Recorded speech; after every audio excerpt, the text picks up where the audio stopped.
Assalamualaikum warahmatullahi wabarakatuh.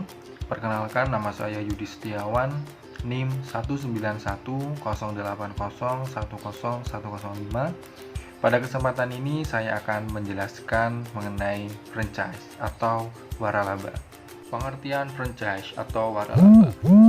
Secara umum, franchise adalah cara memperluas pendistribusian produk atau jasa dengan lisensi dagang seperti merek, logo, sistem bisnis, hingga perlengkapan. Nah, misalkan kita ingin membuka sebuah bisnis franchise, maka kita harus membayar royalti kepada pemilik franchise. Dengan begitu, kita juga akan mendapatkan hak penuh serta dukungan dari pemilik utama dalam menjalankan bisnis tersebut. Selanjutnya, berdasarkan Peraturan Menteri Perdagangan Nomor 71 Tahun 2019 tentang penyelenggaraan waralaba, definisi franchise adalah hak khusus yang dimiliki oleh orang, perseorangan, atau badan usaha terhadap sistem bisnis dengan ciri khas usaha dalam rangka memasarkan barang dan atau jasa yang telah terbukti berhasil dan dapat dimanfaatkan oleh pihak lain berdasarkan perjanjian waralaba. Dengan kata lain, bisnis franchise adalah sebuah kerjasama semacam buka cabang baru, namun status kepemilikannya oleh orang lain dengan perjanjian yang telah disetujui antara dua belah pihak. Dengan begitu, kita dapat mendapatkan keuntungan franchise berupa hak penuh atas sistem brand tersebut. Istilah dalam franchise.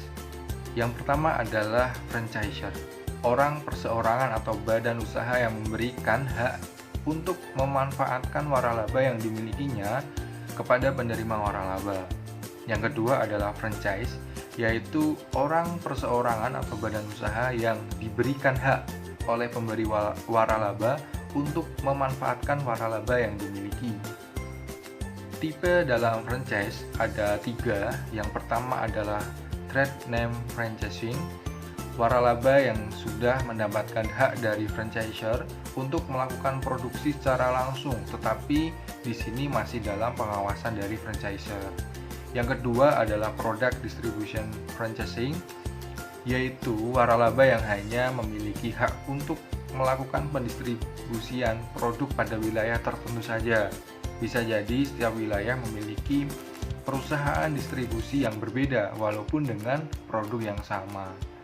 Yang ketiga adalah pure franchising, waralaba yang mendapatkan hak mulai dari proses produksi, penjualan, manajemen, distribusi, dan lainnya.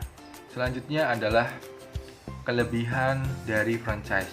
Yang pertama adalah manajemen bisnis yang sudah terbentuk. Bisnis franchise sudah memiliki manajemen yang sudah berjalan dengan baik.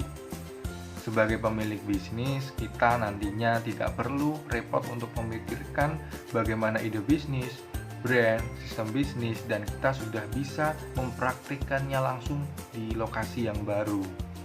Yang kedua adalah memiliki brand yang sudah terkenal.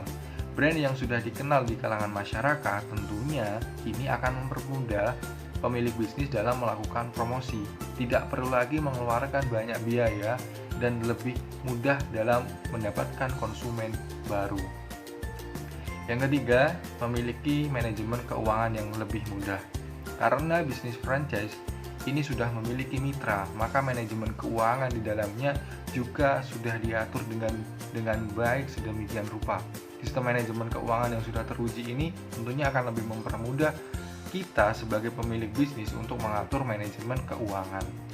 Yang ketiga adalah kerjasama partner dan dukungan dari franchisor. Dalam hal ini, kelebihan bisnis waralaba berikutnya adalah mendapatkan kemudahan dalam membuat dan menjual produk karena sudah diatur oleh manajemen.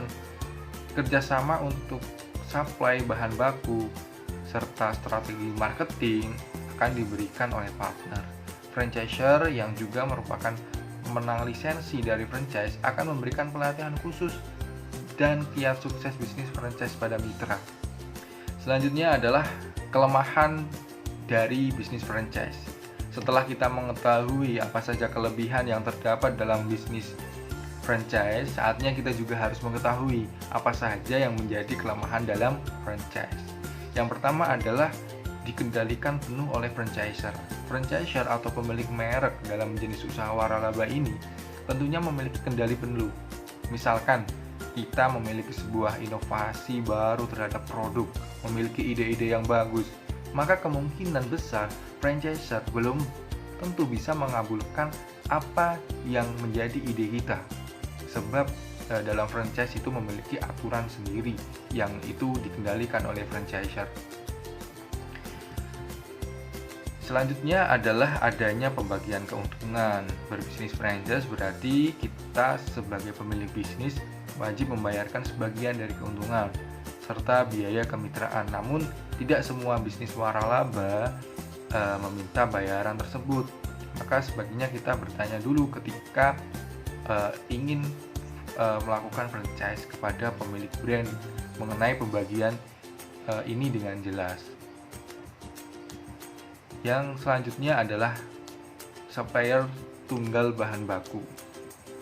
Dalam hal ini, bahan baku produk dalam bisnis franchise itu sudah ditentukan oleh pemilik brand sebelumnya. Selanjutnya adalah tahapan dalam franchise. Sebelum memulai franchise, kita harus membeli franchise dari franchiser. Hal ini tentunya harus diiringi dengan berbagai persiapan yang sistematis dan terencana agar usaha tersebut bisa berjalan dengan baik. Berikut tahapan yang dapat dilakukan. Yang pertama adalah menentukan anggaran yang menjadi modal untuk berinvestasi di bisnis franchise. Yang kedua, melakukan riset mengenai apa saja kesempatan franchise yang memberikan peluang besar dan bagaimana pesaing yang harus nantinya dihadapi.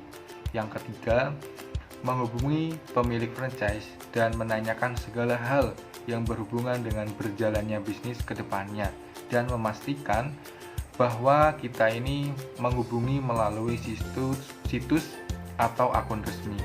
Yang keempat, memperhitungkan keuntungan yang akan diperoleh berdasarkan kesepakatan dengan franchiser. Yang kelima, mencari informasi fasilitas apa saja yang nantinya kita akan peroleh dari franchiser setelah kita membeli franchise mereka. Yang terakhir adalah memeriksa perjanjian dan ketentuan yang ditawarkan oleh franchiser dengan teliti dan detail. Dan kita harus memastikan bahwa itu sesuai dengan visi kita.